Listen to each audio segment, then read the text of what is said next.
إن الحمد لله الحمد لله الحمد لله الذي لم يتخذ ولدا ولم يكن له شريك في الملك ولم يكن له ولي من الذل وكبره تكبيرا أشهد أن لا إله إلا الله وحده لا شريك له وأشهد أن محمدا عبده ورسوله الذي أرسله بالحق بشيرا ونذيرا وداعيا إلى الله بإذنه وسراجا منيرا وعلى آله وأصحابه وبارك وسلم تسليما كثيرا كثيرا أما بعد فإن خير الحديث كتاب الله وخير الهدي هدي محمد صلى الله عليه وسلم وشر الأمور محدثاتها وكل محدثة بدعة وكل بدعة ضلالة وكل ضلالة في النار فقد قال الله تعالى في كلامه المجيد والفرقان الحميد أعوذ بالله من الشيطان الرجيم بسم الله الرحمن الرحيم واعبد ربك حتى يأتيك اليقين سبحانك وبحمدك لا إله إلا أنت أستغفرك وأتوب إليك وقال النبي صلى الله عليه وسلم أحب الأعمال إلى الله أدومها وإن قل أو كما قال النبي صلى الله عليه وسلم معاشر الحاضرين আমরা সর্বপ্রথম আল্লাহ সুবহানাহু ওয়া তাআলার দরবারে শুকরিয়া আদায় করব যার অগণিত অসংখ্য নিয়ামতের মধ্যে আমরা 24টি ঘন্টায় হাবুডুবু খাচ্ছি আল্লাহ পাক বড় দয়া করে বড় মেহেরবানি করে আমাদেরকে তার ঘরে নিয়ে এসে তার মেহমান বানিয়ে তার ইবাদত করার তৌফিক দান করেছেন অন্তরের অন্তরস্থল থেকে আমরা শুকরিয়া আদায় করি বলি আলহামদুলিল্লাহ আলহামদুলিল্লাহ রব্বানা লাকাল হামদ রব্বানা লাকাল হামদ কাসীরান হামদান কাসীরান তাইয়িবান মুবারাকান ফীহি অগণিত অসংখ্য দরুদ ও তাসলিম বর্ষিত হোক সে মহামানবের প্রতি যিনি সর্বকালের সর্বযুগের জন্য উসওয়াতুন হাসানা একমাত্র শুধুমাত্র কেবলমাত্র তাই দেখানো পথেই মানুষের দুনিয়া এবং আখিরাতে কল্যাণ নিহিত রয়েছে যিনি ইমামুল মুরসালিন খাতামুন নবিয়্যিন রাহমাতুল লিল আলামিন জনাব রাসূলুল্লাহ সাল্লাল্লাহু আলাইহি ওয়াসাল্লাম আল্লাহুম্মা সাল্লি আলাইহি আল্লাহুম্মা বারিক আলাইহি মুআসসাস হাদিরিন আমি আপনাদের খেদমতে কোরআনুল কারীম 114টি সূরার মধ্যে একটি সূরার নাম হলো সূরা হিজর একেবারে শেষ আয়াত নাম্বার 99 99 প্রাসঙ্গিক একটি সহিহ সনদের হাদিস উপস্থাপন করেছি।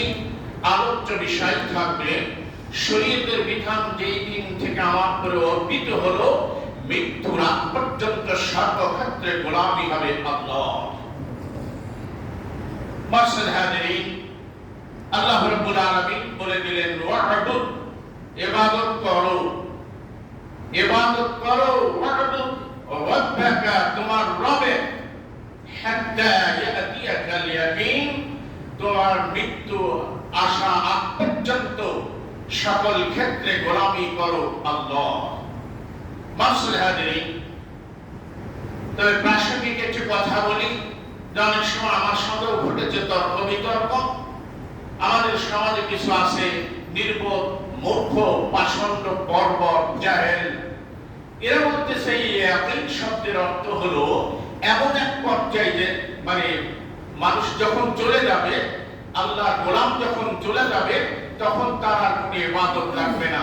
সে যখন সন্ন্যাসী, তখন তার আর কোনো ইবাদত লাগে না। নাউযুবিল্লাহ, নাউযুবিল্লাহ বলেন না? নাউযুবিল্লাহ। তর্ক করতেছে, অবাক লাগলো। অবাক আমি আপনাকে বোঝাতে পারছি কিনা জানি না। ইয়াকিন বলছে ওই পর্যন্ত তাফসীর ইবনে কাসীর, তারপরে আপনি আনোয়ারুল কোরআন দেখবেন, তারপরে বিভিন্ন তাফসীর এরকম দেখে আসলাম যে ইয়াকিন শব্দের অর্থ সমস্ত মানে মুফাসসিরিনগণ সকলেই ঐক্যমত মৃত্যু, মাউত। আর তারা বলতেছে কিছু ভণ্ডের দলের আছে না, ওরা বলে আমাদের নামাজ রোজা কিছুই লাগে না, পর্দাও লাগে না। ওরা বলতেছে না, এমন এক পর্যায়ে যাও যেই পর্যায়ে গেলে আর কোনো ইবাদত করা লাগে না। নাউযুবিল্লাহ। তর্ক আমি অবাক হয়ে গেলাম, বোঝানো যায় না কি যে বীজ বপন করে দিয়েছে। এই জন্য আমি আপনাদেরকে বিশেষভাবে অনুরোধ করব, যারা সত্যকারের আলেম, কোরআন সুন্নাহ যারা বুঝে, এদেরকে আপনারা কলিজার টুকরা বানাবেন, তাদের সঙ্গে আপনারা সংস্পর্শে থাকবেন, তাদের কথা মতো চলবেন, আর কারোর নসিহত শোনার কোনো দরকার নাই। কারণ আমরা সাধারণ মানুষ যারা কোরআন হাদিস বুঝি না, বেশি নাড়াচাড়া করতে গেলেই সমস্যা। অতএব আমরা যারা আমাদের যারা মুরব্বী বলতে আমি বুঝাবো, যারা কোরআন ও সুন্নাহ সঠিক দিক নির্দেশনা যারা দিতে পারেন, এমন আলেমদের সঙ্গে আমরা সম্পর্ক রাখবো। ডানে বামে কিছু ব্যাখ্যা বিশ্লেষণ জানতে গেলেই বড় মুসিবত। আল্লাহ রাব্বুল আলামিন সূরা বাকারা বলতেছেন, ইযিল্লু বিহি কাসীরা ওয়া ইয়াহদি বিহি কাসীরা ওয়া মা ইযিল্লু বিহি ইল্লাল ফাসিকিন। এই কোরআনুল কারীম পড়ে কেউ হেদায়েত পাবে, অনেকে হেদায়েত পাবে, অনেকে পথভ্রষ্ট হবে। একমাত্র ফাসিক, গুনাহগার, পথভ্রষ্ট, এরা ছাড়া আর মানে পথভ্রষ্ট কেউ আর হবে না। যারা গুনাহগার তারাই পথভ্রষ্ট হবে। আপনাকে একটা সাধারণ কথা বলি, এটা আপনিও জানেন। আপনাকে বলছে তোদের এত সালাত পড়ার কিসের দরকার, তোরা হুজুর কিছু জানে না। বলছে লা তাকরাবুস সালাহ, তোমরা নামাজের ধারে কাছে যেও না। শয়তান আগেরটাও বললো না, পরেরটাও বললো না, মাঝখান থেকে একটি আয়াতের অংশ পড়ে আপনাকে ব্রেইন ওয়াশ করলো যে সালাত লাগে না। নাউযুবিল্লাহ। ওর পরে ছিল আন্তরসুখলানা। এটা আমার বিষয়বস্তুটা, মানে তুমি যখন নেশাগ্রস্ত থাকো, তোমার বিবেক যখন বিকৃত হয়ে যায়, কি বলো নিজেই জানো না, এমন তো অবস্থায় তুমি সালাতের ধারে কাছে যাও না। সেটা মদ হারাম করার আগের ঘটনা। যখন মাকসাদ হাজিরিন, এইভাবে আপনাকে আপনার ঈমানটা তারা কেড়ে নেবে।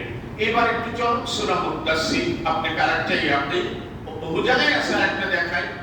মা সালাকাকুম ফি সাকার ক্বালু লাম নাকু মিনাল মুসাল্লিন ওয়া লাম নাকু নুতিমুল মিসকিন ওয়া কুন্না নাখুযু মা'আল খাইদিন ওয়া কুন্না নুকাযযিবু বিয়াউমিদ্দিন হাত্তা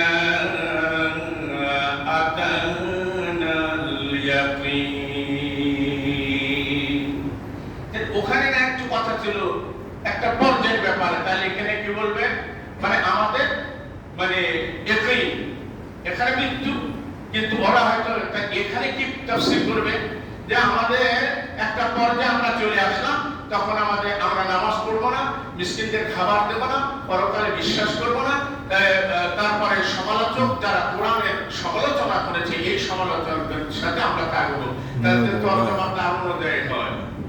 এই একই শব্দ যদি একটা পর্যায়ে নিয়ে দেয় তাহলে এখানকার একবারে টোটালি বিপরীত অর্থ হয়ে যায়। কিন্তু তা নয়, হাত্তা কানাল ইয়াকিন, আমাদের মৃত্যু আসা পর্যন্ত, আমাদের মৃত্যু আসা পর্যন্ত। তার আগে কি বলা হলো, কেন সাফার নামক জাহান্নামে আসলে? তো নিজেরাই নিজেদের অপরাধ চারটি কথা বলেছি, যে আমরা এক নাম্বার আমাদের অপরাধ ছিল আমরা সালাতকারীদের অন্তর্ভুক্ত ছিলাম না, আমরা মিসকিনদেরকে খাবার দিতাম না, সমালোচনা যারা করতো কোরআন নিয়ে ওই সমালোচনাকারীদের আমরা অন্তর্ভুক্ত ছিলাম, পরকালের প্রতি আমরা অবিশ্বাস করতাম। এমন অবস্থায় আমাদের ইন্তেকাল হয়ে গেছে। কারণ আমরা অনেকে এখানে আছি, কিছু মনে করবেন না, অনেকে থাকতেও পারি ভাই সালাত সিয়াম হজ যাকাত ইত্যাদি শরীয়তের বিধান বললেই বলছেন ভাই শুরু করবো আর ছাড়বো না। ভাই আপনি কবে শুরু করবেন? ভাই এই শুরু করার সময়টা কি আপনাকে মালাকাল মউত কি বলে দিয়েছেন? না আল্লাহ পাক আপনাকে কোন সময় ইলহাম করে জানিয়েছেন যে তোমার এত বছর না? বরং তখন তারা বড় আফসোস করবে যে কি করলাম, এই করব এই মানবো, এই করতে করতে আমাদের মৃত্যু এসে গেছে। একটু সামনের দিকে আরেকটু বাড়ি, সেটা হলো ওয়াহবুদু রাব্বাকা, বলছে তোমার রবের ইবাদত করো। এখন আমার এই রবকে এটা জানা দরকার। আসলে যাকে যে চিনে সে তাকে মানে, যে যাকে চিনে সে তাকে মানে। এই কথাটা একটু ভিতরে ঢোকাই তো, যে যাকে চিনে সে তাকে মানে। আমি আমার রবকে তো চিনতে পারি নাই বলি তো বিভিন্ন সময় বিভিন্ন জনকে আমরা রব বানাই। রব আমি আপনি যখন মায়ের পেটে ছিলাম তখনও ছিল আমার আল্লাহ রব। সুবহানাল্লাহ। আমাদের নারীর সাথে মায়ের নারীর যোগাযোগ করে দিয়ে মায়ের পিরিয়ড থেকে বন্ধ করে খাবার পরিবেশন যিনি করলেন তিনি আমার রব। ধীরে করে বড় করলেন, মুখ থেকে বুদ্ধ পবিত্র রাখলেন, যেন বান্দা দুনিয়াতে এসে আমার প্রশংসা করে যেন বলতে পারে আলহামদুলিল্লাহি রাব্বিল আলামিন। যিনি আমার রব, যিনি আমার মায়ের পেটে থেকে আমাকে খাদ্য সরবরাহ করলেন, নিশ্চিতভাবে নিরাপত্তার সাথে যিনি মায়ের গর্ভে যিনি রাখলেন, এই সত্তা তিনি আমার রব। সুবহানাল্লাহ। কেমনে বের করলেন? সূরা নাহল পড়বেন, ওয়াল্লাহু আখরাজাকুম মিন বুতুনি উম্মাহাতিকুম লা তা'লামুনা শাইআ ওয়া জা'আলা লাকুমুস সামআ ওয়াল আবসারা ওয়াল আফইদা লা'আল্লাকুম তাশকুরুন।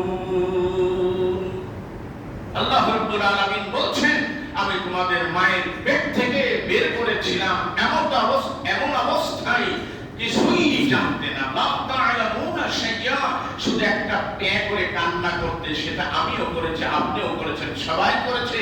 শুধু একটা প্যাঁ করে কান্না করা ছাড়া কোনো কিছুই বলা কিছুই আমাদের শক্তি ছিল না। কিন্তু এই কান্নার শব্দের সাথে মায়ের এমন একটা সম্পর্ক করে দিয়েছেন যেন সন্তানের কান্না যখন শুরু হয় মায়ের মনে অন্তরটা ছিঁড়ে যায়, মায়ের অন্তরটা ছিঁড়ে যায়, আর কেউ ধরে রাখতে পারে না। এরপরে যখন খালা কোলে নেয়, মামি কোলে নেয়, আরো অনেকে কোলে নেয়, বাচ্চার কান্না থামে না। কিন্তু জন্ম দুঃখী মা অন্ধকার কয়েক মাসের শিশুকে যখন বলে বুকের সাথে একটু ধরে বলে বাবা আর খেত না, বাচ্চা শিশুর সঙ্গে সঙ্গে কান্না বন্ধ হয়ে যায়। কেন জানেন? আজ থেকে 1450 বছর আগে নবী মুহাম্মদুর রাসূলুল্লাহ সাল্লাল্লাহু আলাইহি ওয়াসাল্লামকে কাফির মুশরিকরা প্রশ্ন করেছিল, মায়ের দিক থেকে সন্তান কি পায়, বাপের দিক থেকে কি পায়? আজও চিকিৎসা বিজ্ঞান সেটাই প্রমাণ করেছেন। সুবহানাল্লাহ। মায়ের দিক থেকে পায় ব্লাড, স্কিন, রক্ত এবং ত্বক, পিতার দিক থেকে পায় হাড় এবং বস্তু। যার কারণে বাচ্চাকে মা যখনই কোলে তুলে নেয় তখন মায়ের ওই শিশুর রক্ত আর স্কিন চামড়া একাকার হয়ে একাকার যখন হয়ে যায়, কয়েক মাসের অবুঝ শিশু বুঝতে পারে দুনিয়ার আর কেউ আমাকে কোলে তুলে নেয় নাই, আমার জন্ম দুঃখিনী মা আমাকে কোলে তুলে নিয়েছে। আল্লাহু আকবার। কান্না বন্ধ, টেস্ট করবে। মা শেষ পর্যন্ত বলছে, তোরা আমার বাচ্চাকে কেউ থামাতে পারলি না। কেন মাসুদ হাজিরি, ওই রবকে চিনা দরকার। আমার আল্লাহ রাব্বুল আলামিন আমাকে চোখ দিলেন, আমাকে কান দিলেন, আমাকে আল্লাহ পাক বিবেক বুদ্ধি দিলেন, লাআল্লাকুম তাশকুরুন, যাতে করে আল্লাহর জমিনে আসার পরে আল্লাহর নিয়ামতকে ভোগ করে দেখে যেন আমরা আল্লাহ পাকের প্রশংসা কৃতজ্ঞতা প্রকাশ করতে পারি। আপনার এটা বলবো কি, এই প্রচন্ড গরম রোদ, টিউবওয়েল সুবহানাল্লাহ ওয়া বিহামদিহি, আল্লাহকে রবকে খুঁজে পাওয়া যায় না। টিউবওয়েল শীতের সময় যত টিপবেন তত গরম পানি বের হবে, আর গরমের সময় যত আপনি পানি তুলবেন আল্লাহ ন্যাচারাল ঠান্ডা পানি সরবরাহ করেন। সুবহানাল্লাহ। একটু কিন্তু লক্ষ্য করি না, এত বিজ্ঞান নিয়ে এত গবেষণা, এত দুনিয়ার গবেষণা করলাম, অথচ আল্লাহ পাক যে আমার রব, এই গবেষণাকে একটু করলাম, ধাপে ধাপে রবকে চিনতে হবে। আল্লাহু আকবার। তবেই কিন্তু রবের সামনে মাথা নত করতে বাধ্য হব। কিন্তু রবের আলোচনাও নাই, চিনাও না, অবহেলা, অবজ্ঞা। এই মাসুদ হাজিরিন, ওই পানি পান করার পরও আমরা আল্লাহর শুকরিয়া আদায় করি না। বলছি যে আমার একেবারে প্রাণটা ঠান্ডা হয়ে গেল, কলিজা ঠান্ডা হয়ে গেল, কি তৃপ্তি পেলাম। নাউযুবিল্লাহ, বলা উচিত ছিল আলহামদুলিল্লাহ যে আল্লাহ পাক আমাকে তৃষ্ণা মুক্ত করলেন, যে আল্লাহ পাক আমার এত প্রশান্তি দিলের ভিতরে দিলেন। তিনি আমার রব, তিনি আমার আল্লাহ। আলহামদুলিল্লাহ। মাসুদ হাজিরিন, এবার সূরা আল মুমিন এই যে চলে যান, আল্লাহ পাক সেখানে কি বলে দেখেন, আল্লাহু জাআলা লাকুমুল আরদা করারান ওয়াস সামাআ বিনাআন ওয়া সাওয়ারাকুম ফাহাসানা সুওয়ারাকুম ওয়া রাযাকাকুম মিনাত তাইয়্যিবাত যালিকুমুল্লাহু রাব্বুকুম যালিকুমুল্লাহু রাব্বুকুম যালিকুমুল্লাহু রাব্বুকুম ফাতাবারাকাল্লাহু রাব্বুল আলামিন। আল্লাহু আকবার। তো আল্লাহই মাত্র যিনি জমিনকে আমাদের জন্য বসবাসের উপযোগী বানিয়েছেন। সুবহানাল্লাহ। ফিরাশ, সূরা বাকারা, বিছানা স্বরূপ বানিয়েছেন সুন্দর। দর্শকের নিচে যদি একটু কিছু পড়ে তাহলে বুঝতে পারেন পিঠে লাগে। জমিনটা যদি এত সুন্দর না করতেন, উঁচা নিচু করতেন, পাহাড় পর্বত কোথায় কি না, সেগুলাও রেখেছেন পৃথিবী স্থিতিশীল রাখার জন্য, আর আল্লাহ পাক তার বান্দার বসবাসের জন্য উপযোগী বানিয়ে দিয়েছেন। আসমান উইদাউট এনি ক্লাউড, গায়রে ইমাম, এত বড় বিশাল আসমানকে যিনি ঝুলন্ত অবস্থায় রেখেছেন, তিনি আমার রব।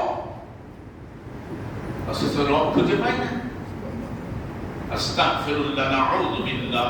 এজন্য মাঝে মধ্যেই আকাশের দিকে তাকাবেন, হাত তুলে দোয়া করবেন, আল্লাহ তুমি এত প্রচন্ড ক্ষমতার মালিক, আপনি চারটা পরিমাণ জিনিস আপনি কোন কিছু ঝুলন্ত অবস্থায় রাখতে পারেন না, স্থায়ী হয় না। আমার আল্লাহ রাব্বুল আলামিন এত বড় আসমানকে, সুবহান, সাতটা আসমানকে আল্লাহ পাক ঝুলন্ত অবস্থায় রেখে দিয়েছেন। এরপরেও আল্লাহ পাক আমাদেরকে তৈরি করেছেন। আকৃতি শুধু তাই না, ফাহসানা সুওয়ারাকুম, আল্লাহ তোমাদের আকৃতি অত্যন্ত সুন্দর করে তৈরি করেছেন। সুবহানাল্লাহ। তারপরে বলছেন আল্লাহ রাব্বুল আলামিন তোমাদের রিজিকের, পবিত্র রিজিকের ব্যবস্থা করেছেন। সুবহানাল্লাহ। এত কাজ যে আল্লাহ করেন, এত যে আল্লাহ করেন, যা পৃথিবীর সমস্ত মানুষ একত্রিত হয়ে আমি যে কথাগুলো বললাম এর চারটা পরিমাণ করা কোন মানুষের পক্ষে সম্ভব নয়। যালিকুমুল্লাহু রাব্বুকুম, এই আল্লাহই হলো তোমাদের রব, এই আল্লাহই হলো তোমাদের রব। কোরআনের এক আয়াত, আর আয়াতের তাফসীর আমি করলাম, সেটা হলো সূরা হিজর, ওয়া'বুদ রাব্বাকা তোমার রবের গোলামি করো, দাসত্ব করো, মাথা সকল অবস্থায় তোমার রবের আইনের সামনে মাথা নত করো।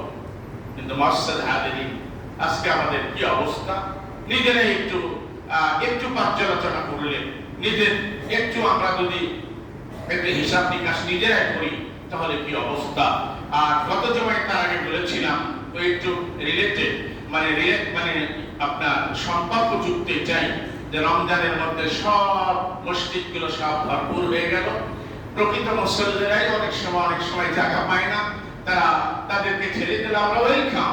কিন্তু রমজান চলে গেল, আপনিও বিদায় হলেন তা নয়, বরং হাত্তা ইয়াতিয়াকাল ইয়াকিন, মৃত্যুর আগ পর্যন্ত গোলামি করতে হবে আল্লাহ। কাজে খণ্ডকালীন কোনো কাজ করে করো না। আপনার অফিসেই যদি, আপনার দোকানে যদি হয়, আপনার ব্যবসা প্রতিষ্ঠানে যদি হয়, আপনার বাড়ির কাজের লোকও যদি হয়, মাঝে মধ্যে আসে, মাঝে মধ্যে আসে না, মাঝে মধ্যে আসে, মাঝে মধ্যে আসে না, আপনি অল্প খুব খুশি না? খুশি না? চাকরি থাকবে, এই চাকরি থাকবেও, চাকরি থাকবে যে তোকে নিয়ে আর চলবে না, 2 সপ্তাহের মধ্যে 2-3 দিন নাই, যা ভেঙে যা, তোকে নিয়ে হবে না। কিন্তু মাসআদ হাদিরিন, রমজানে সব আমরা ভর্তি হয়ে গেলাম। রমজান বিদায়, আমরাও বিদায়। সামনে আসছে ইব্রাহিম আলাইহিস সালামের শাওয়ার সুন্নাহ। কিন্তু তার আগে কিছু টেস্ট পরীক্ষা যেগুলো আছে একটু মেহেরবানি করে দেবেন। ইব্রাহিম আলাইহিস সালাম, আল্লাহু আকবার, আল্লাহ পাক সুবহানাল্লাহি ওয়া বিহামদিহি, কি রব! পাহাড়ের পাদদেশে মা সেখানে প্রসব করে দিয়েছেন, ডেলিভারি করেছেন। কেন না? আপনার আমার শ্রদ্ধ স্যার ডক্টর আল্লামা ডক্টর আসাদুল্লাহ গালিব স্যারের ওই নবীদের কাহিনীতে পড়বেন। ইব্রাহিম আলাইহিস সালামের মা সেখানে রেখে আসলেন। এক আঙ্গুল যখন তিনি মুখে দিতেন দুধ পেয়ে যেতেন, আর এক আঙ্গুল যখন মুখে দিতেন তখন তিনি পানি পেতেন, আর এক আঙ্গুল যখন তিনি মুখে দিতেন তখন ফ্রেশ দুধ পেয়ে যেতেন। তাহলে মধু, দুধ, পানি, আল্লাহ পাক একটি নয়, দুইটি নয়, 3টি বছর সেখানে তাকে আল্লাহ লালিত পালিত করেছেন। ইনি হলেন আমার রব। সুবহানাল্লাহ। তাই মাসআদ হাদিরিন, রবের সঙ্গে সম্পর্ক করতে হলে সালাতের বিকল্প নয়। সালাতের বিকল্প সে ইমান, নামাজ না পড়লেও আমার ইমান ঠিক আছে না। আপনাকে রবকে চিনতে হলে 1 নাম্বার প্রোগ্রাম আপনাকে রাখতে হবে সালাত, সালাত, সালাত। আলহামদুলিল্লাহি রাব্বিল আলামিন, সুবহানাকাল্লাহুম্মা রাব্বানা ওয়া বিহামদিকা আল্লাহুম্মা ইগফিরলি, সুবহানাকাল্লাহুম্মা রাব্বানা ওয়া বিহামদিকা আল্লাহুম্মা ইগফিরলি, সামিআল্লাহু লিমান হামিদা, রাব্বানা লাকাল হামদ। সবটাকে আমি দেখালাম আমাদের মধ্যে শুধু রব রব রব। এই রবের সঙ্গে যারা সালাত কায়েম করে সম্পর্ক করবে, কবরে প্রশ্ন হওয়ার সাথে সাথে বলবে রব্বি আল্লাহ, সুবহানাল্লাহ, রব্বি। বলা 4টি প্রশ্ন কেন, কিভাবে জানলে? বলবে কোরআনুল কারীম তেলাওয়াত করেছি, তানাজুল কিতাব আল্লাহ, আমি আল্লাহর কিতাব পড়েছি। আল্লাহ পাক ইউনাদি মুনাদিম মিনাস সামাই আন সাদাকা আবদি, আল্লাহ সত্যায়ন করবেন সুবহানাল্লাহ। আসমান থেকে একজন আহ্বানকারী আহ্বান করতে থাকবেন যে আমার বান্দা যা বলেছে সত্যি বলেছে।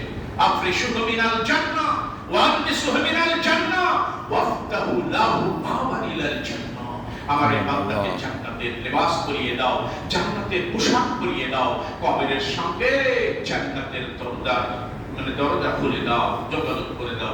সুবহানাল্লাহ।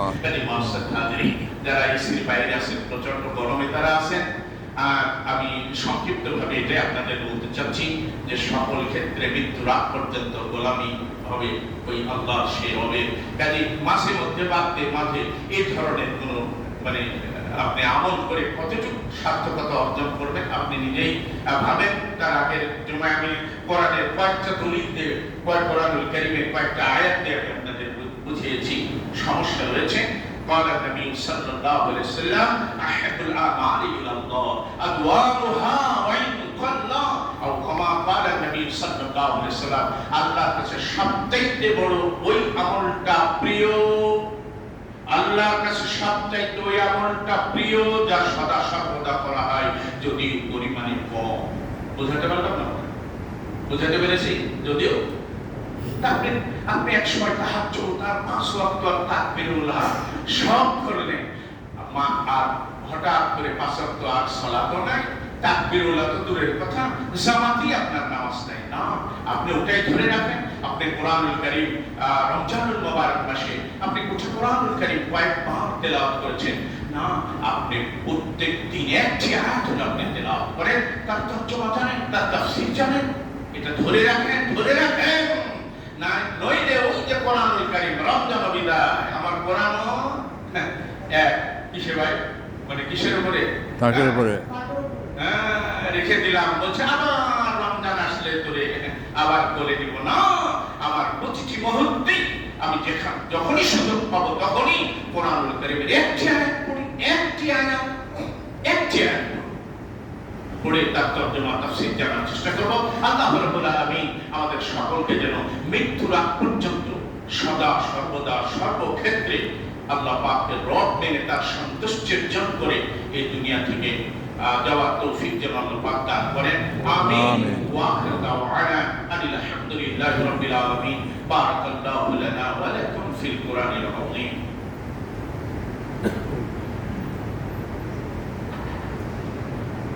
نحمده ونصلي على رسوله الكريم. أما بعد، فقد قال الله تعالى في كلامه المجيد والفرقان الحميد: أعوذ بالله من الشيطان الرجيم. بسم الله الرحمن الرحيم.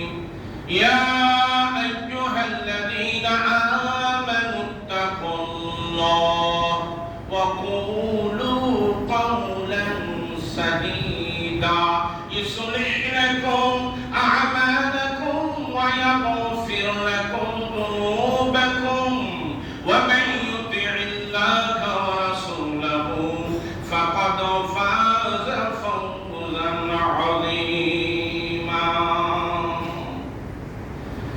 يا أيها الذين آمنوا اتقوا الله حق تقاته ولا تموتن إلا وأنتم مسلمون.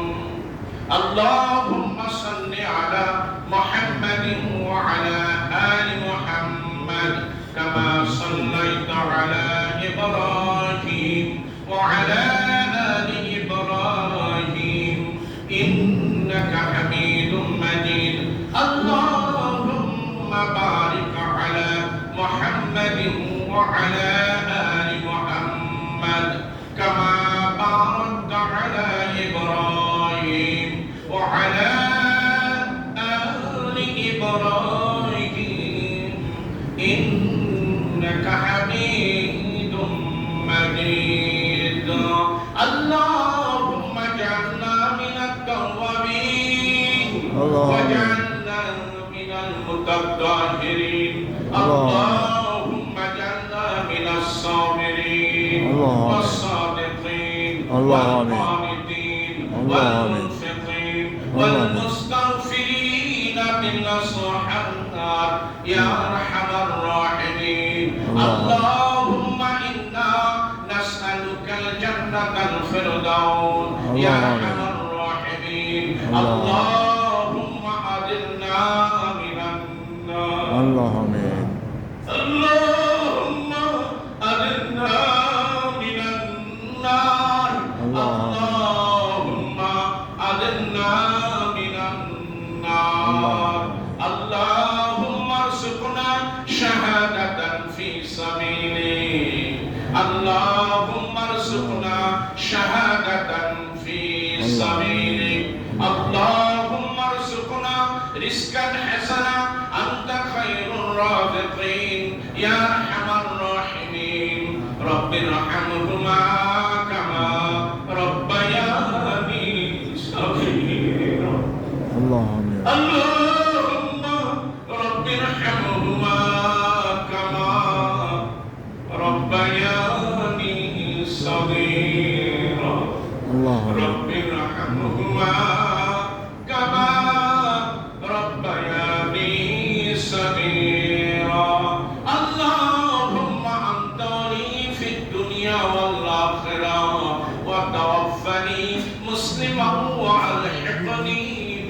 الصالحين يا أرحم الراحمين اللهم بارك لنا فيما أعطيت اللهم بارك لنا فيما أعطيت وقنا شر ما قضيت يا أرحم الراحمين واعف عنا واغفر لنا وارحمنا